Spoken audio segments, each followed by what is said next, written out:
Welcome back, chat, and welcome to day 18. Oh.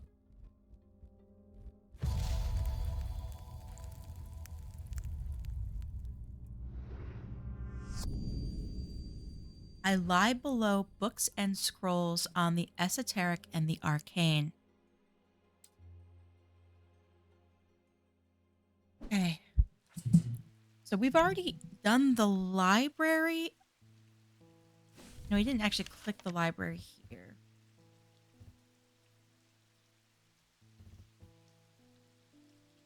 Six.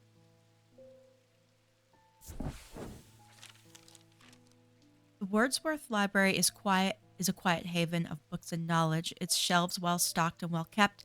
A place where the card didn't disintegrate.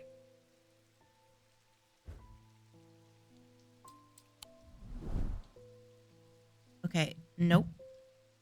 What am I doing? Map. Oh, we have a library here.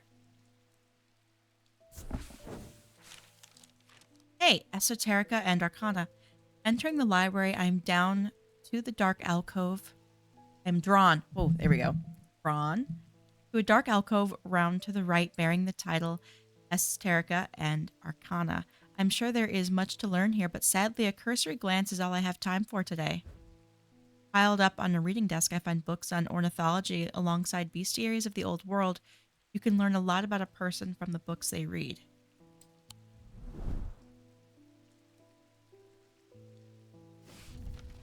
Okay, that's the right. I lie below books and scrolls on the esoteric and arcane.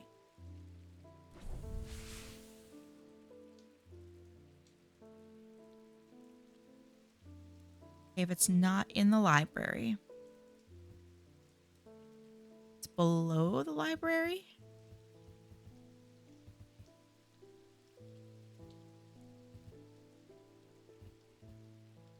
Okay, it was in an alcove, so I assume that this is probably the alcove.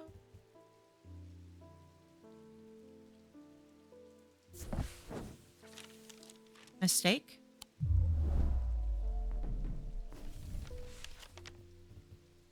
Oh, we're just gonna... Ooh! I got scared there for a minute.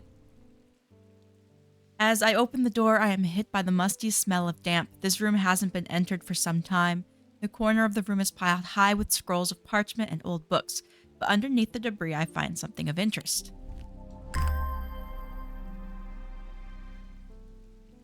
Oh, I know what that is. It looks like driftwood? Yes. Weathered, polished. There was an item that was made from shipwreck.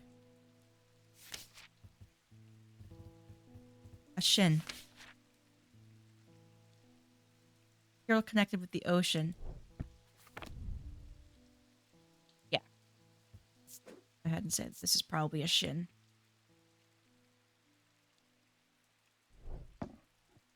Is it? Okay, it's a...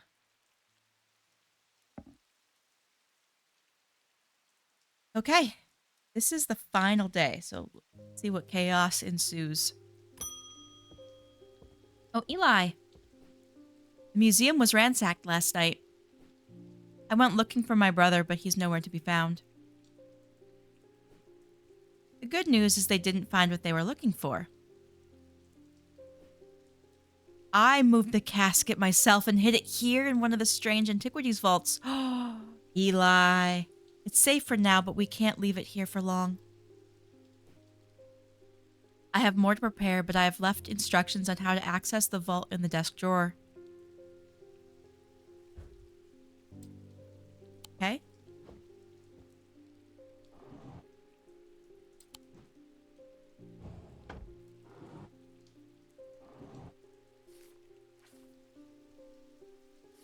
Ooh, okay. Candle that gives off no light.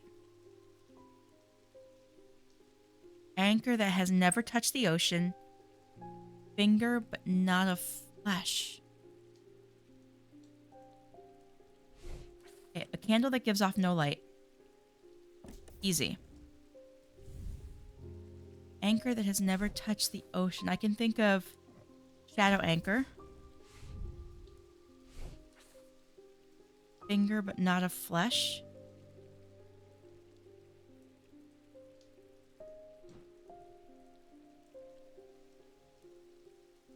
I mean,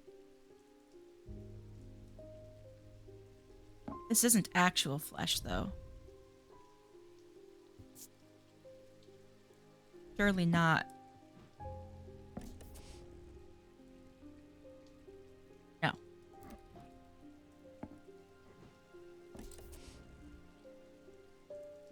No.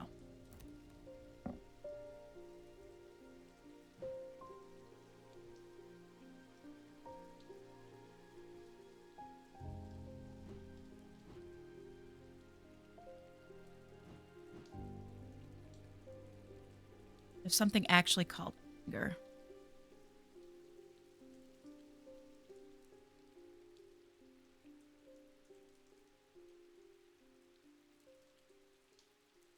Oh! Witch's finger.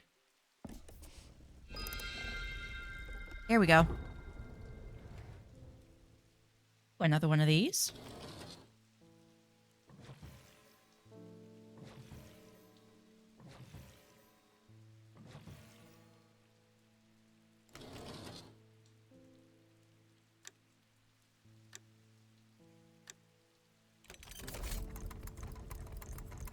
Oh, there it is. Oh, I don't want to touch it. Ugh.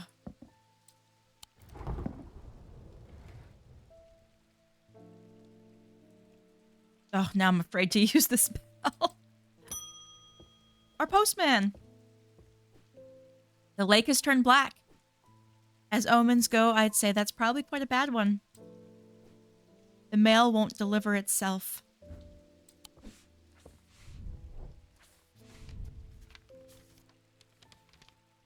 I found this note in an old writing desk up at Gleeston Castle. I expect it will mean more to you. Fear in autumn, rising in winter. It feels all too prescient as we hurtle towards winter and a terribly unknowable fate. Fear in autumn, rising in winter. Okay, fear.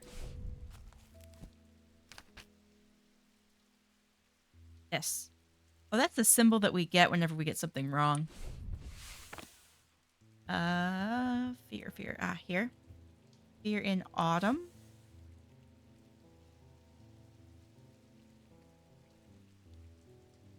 Rising in winter? Is there anything that... Oh, it is. Okay. I searched the room at the foot of the western tower quite thoroughly before finding a stash. Papers? To my dismay, they are largely the scrawlings of a madman, but in amongst the nonsense, there's some valuable information. Oh, we still have... Oh, okay. Let's go ahead and see if we can find these.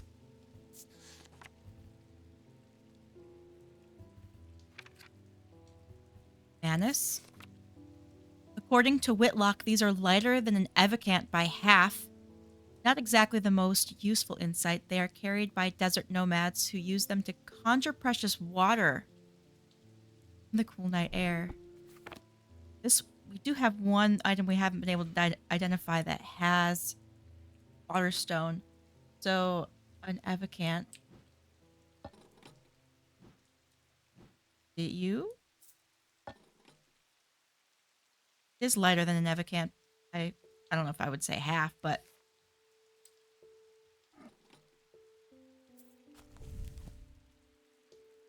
Manus. Oh! Manus. That sounds like hand. M-A-N as a root word for hand. Certain of it.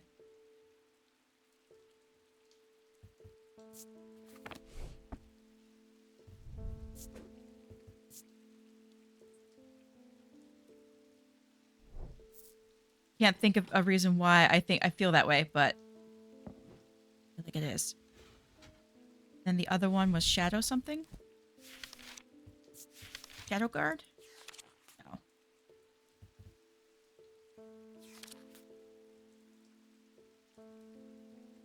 Storm Ward. Oh. These simple items supposedly grant a low level of protection against the elements, but this author has personally become soaked to the bone in one too many downpours to trust those claims. We do have a weather item here.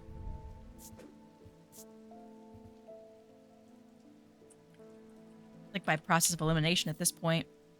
So this must be that walk through walls or water?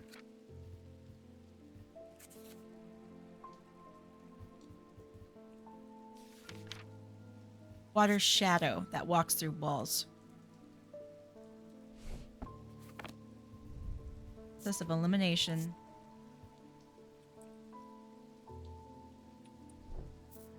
Okay.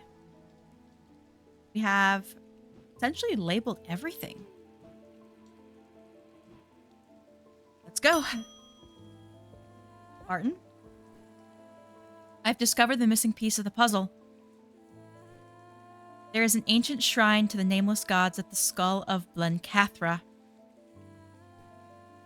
It seems humanity tried worshipping them once long ago, but we learned how little they care for us.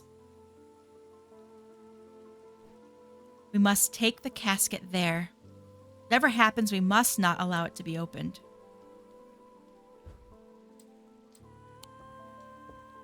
Okay, so we have 3 ways to dispose of the casket now. We have Eli's.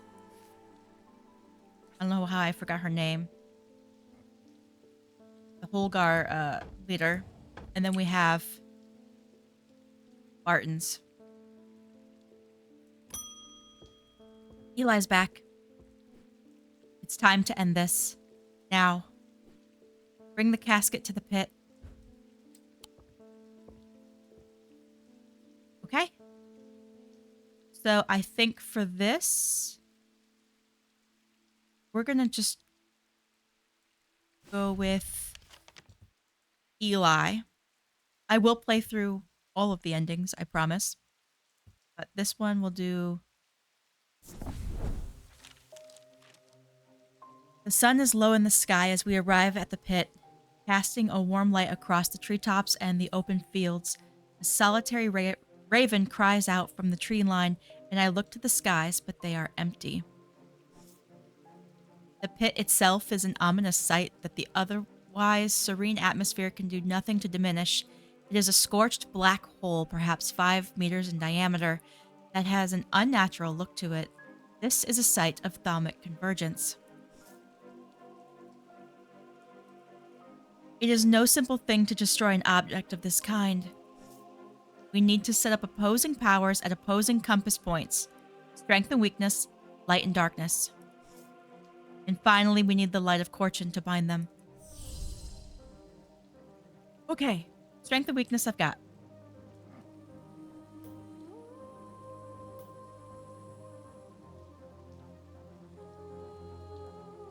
Why do I feel like this is darkness? Or has to do with darkness? This is our...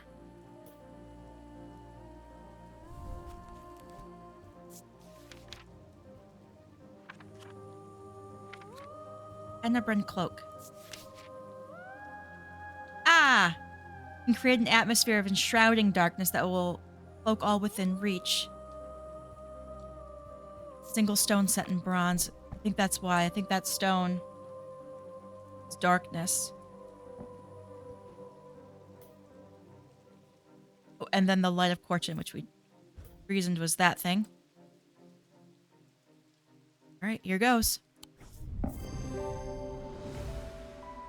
Eli inspects my work. His face shows little emotion, but he seems satisfied. By now the sun has finished setting, and only a hint of red afterglow remains in the darkening sky. The raven croaks his mournful cry once again, but this time there is a reply, and then another. I look up and see several shapes circling above. Quickly now, they're here. I I spin around to follow Eli's gaze, and my pulse quickens as I look out across the field. A large group of shadowy figures is walking steadily towards us. We can't see their faces at this distance in the low light, but I'd be willing to bet that every one of them has pools of midnight for eyes. In the sky above, the ravens continue to grow in number, and their caws and cries get louder and louder. I look down at the black object in my hands. Such a small thing, and yet its seductive power is impossible to ignore. It wants to be opened. Suddenly, it feels inevitable. The casket now! But I'm not sure I want to give it to him.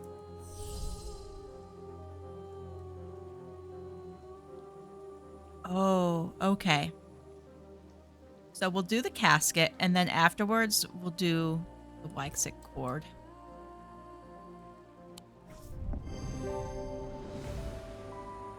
The wave of intoxicating power washes over me, but I hold strong against it. I hand over the casket, and together we begin activating the items arranged around the pit, working as fast as we can. It takes longer than we'd like, but when I look up again, the thaumaturge has fear in his eyes. It's not working. He is clutching the light of Corchin, but it is lifeless in his hands.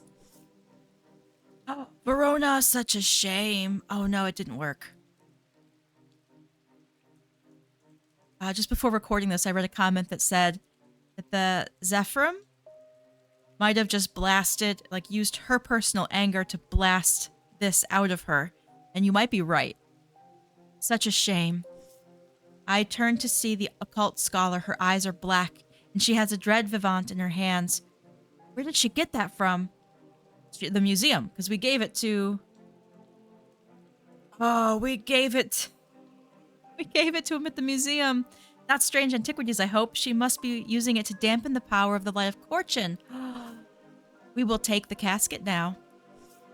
It will be opened. All around us, the black-eyed mob shrieks and cheers, jostling and shoving and tripping over one another in their frantic race to reach the casket.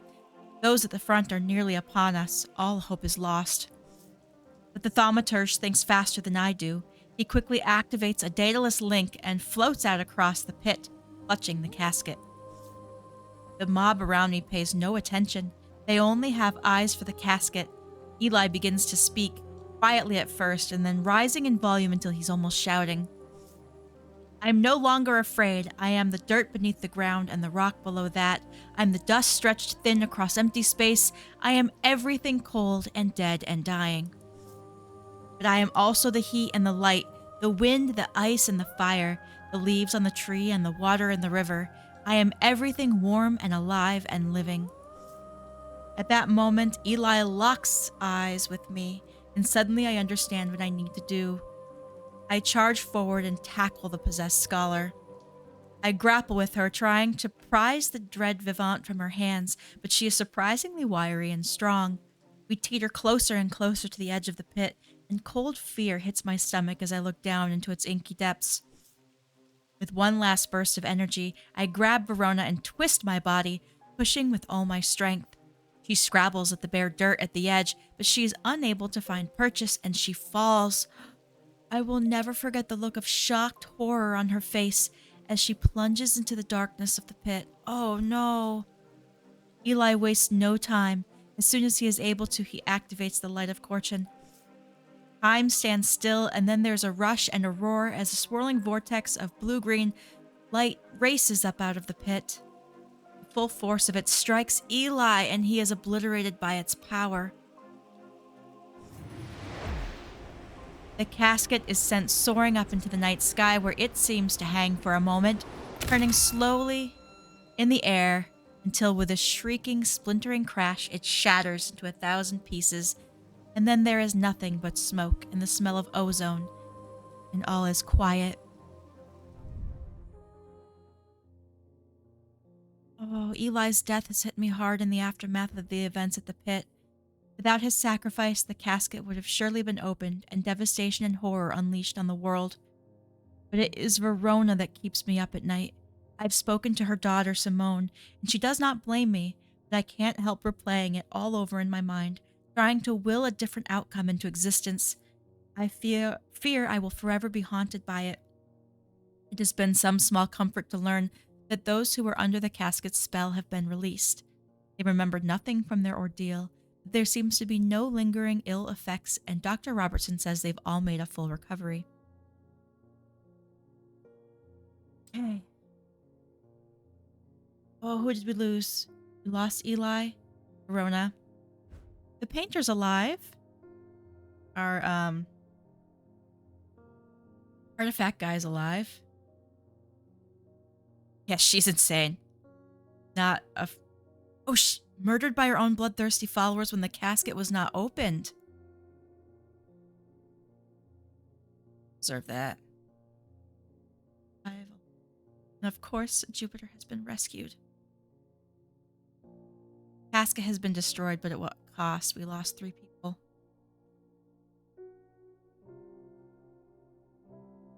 Okay. Now we're going to try opening the casket, which is probably a really bad idea.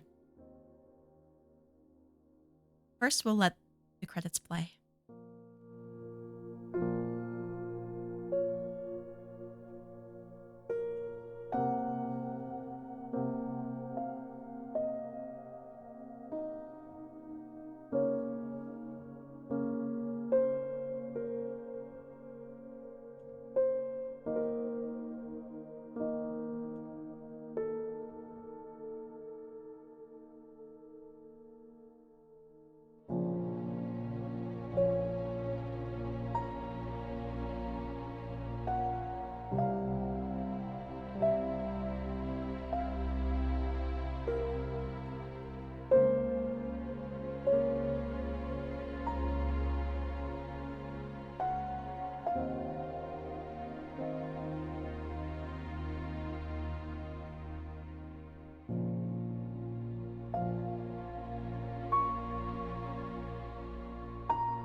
And I love these games. I hope they do another one. We're gonna take the casket.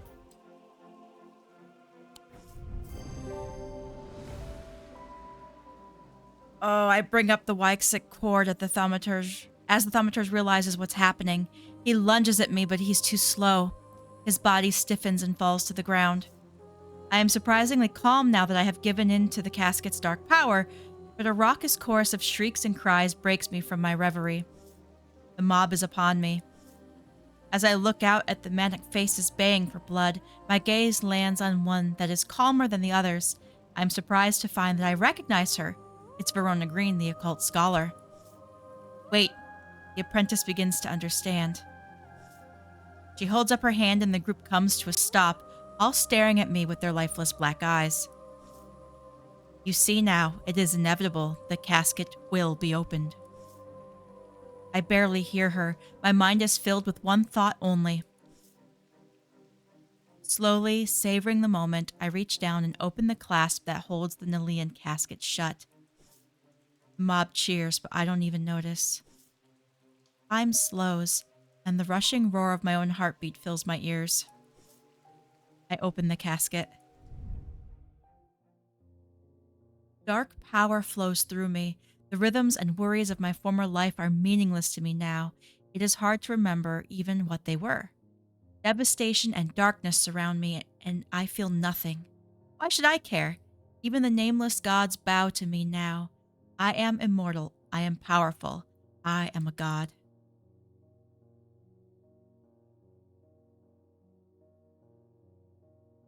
First when the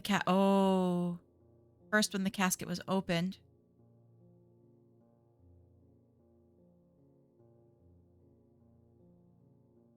Still remains under the spell. Bonnie Robertson isn't... Oh, yeah, she deserved that. She's also dead because she failed to open it. Oh, she was killed when the casket was open. Failed to perform the sacrament. Survived the devastation after the casket was opened, but she is a shell of her former self. He read the signs and fled before the catastrophe struck.